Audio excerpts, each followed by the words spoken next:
আড়িয়াদহের ত্রাস জয়ন্ত সিং এর জামিন। ভারতীয় ন্যায় সংহিতার 111 নম্বর ধারায় সংগঠিত অপরাধের মামলায় জামিন শর্ত সাপেক্ষে জামিন দিলেন হাইকোর্টের বিচারপতি বিশ্বরূপ চৌধুরী। ব্যারাকপুর পুলিশ কমিশনারেট এলাকায় জয়ন্তের প্রবেশে নিষেধাজ্ঞা জারি করা হয়েছে আদালতের পক্ষ থেকে। আরো বিস্তারিত আমাদের জানাবেন প্রতিনিধি ময়ূর ঠাকুর চক্রবর্তী আমাদের সঙ্গে রয়েছেন। ময়ূর, দেখুন 17 মাস আগে জয়ন্ত সিং তাকে বেলঘড়িয়া থানা গ্রেফতার করেছিল। তার বিরুদ্ধে খুনের চেষ্টা, অস্ত্র আইন সহ একাধিক মামলা ছিল।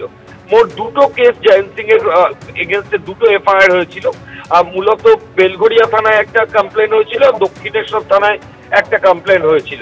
এরপর পুলিশ আধিকারিকরা জয়ন্ত সিংকে কাস্টাডিতে রেখেই তাকে চার্জশিট দেয় এবং কাস্টাডি ট্রায়াল শুরু হয় এবং তারই মাঝে জয়ন্ত সিং এর পরিবারের সদস্যরা তার হাইকোর্টে জামিনের আবেদন করে। যে খবর আমরা হাইকোর্টের সূত্র থেকে পাচ্ছি যে দুটো মামলা ছিল, তার মধ্যে দক্ষিণেশ্বরের যে মামলা আড়িয়াদহের জয়ন্ত সিং এর বিরুদ্ধে ছিল, সেই মামলায় আজকে হাইকোর্ট শর্ত সাপেক্ষে জয়ন্ত সিংকে জামিন দিয়েছে এবং হাইকোর্ট বলেছে যে কোনোভাবেই ব্যারাকপুর পুলিশ কমিশনারেট এরিয়াতে তাকে যাওয়া যাবে না এবং কোনো সাক্ষীকে আর সে কোনোভাবে প্রভাবিত করতে পারবে না।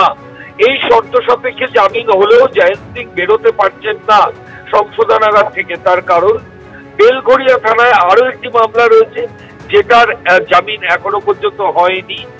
মহামান্য কলকাতা হাইকোর্টে আগামী 30 অক্টোবর এই বেলঘড়িয়া থানায় যে দায়ের হওয়া মামলা, যাতে খুনের চেষ্টা, অস্ত্র আইন যে সেকশন গুলো রয়েছে, তার শুনানি রয়েছে হাইকোর্টে।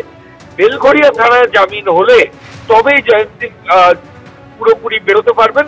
আপাতত তাকে জেলের মধ্যেই থাকতে হচ্ছে। দক্ষিণেশ্বর থানার মামলাতে তিনি আজ হাইকোর্ট থেকে জামিন পেয়েছেন। ধন্যবাদ ময়ূর।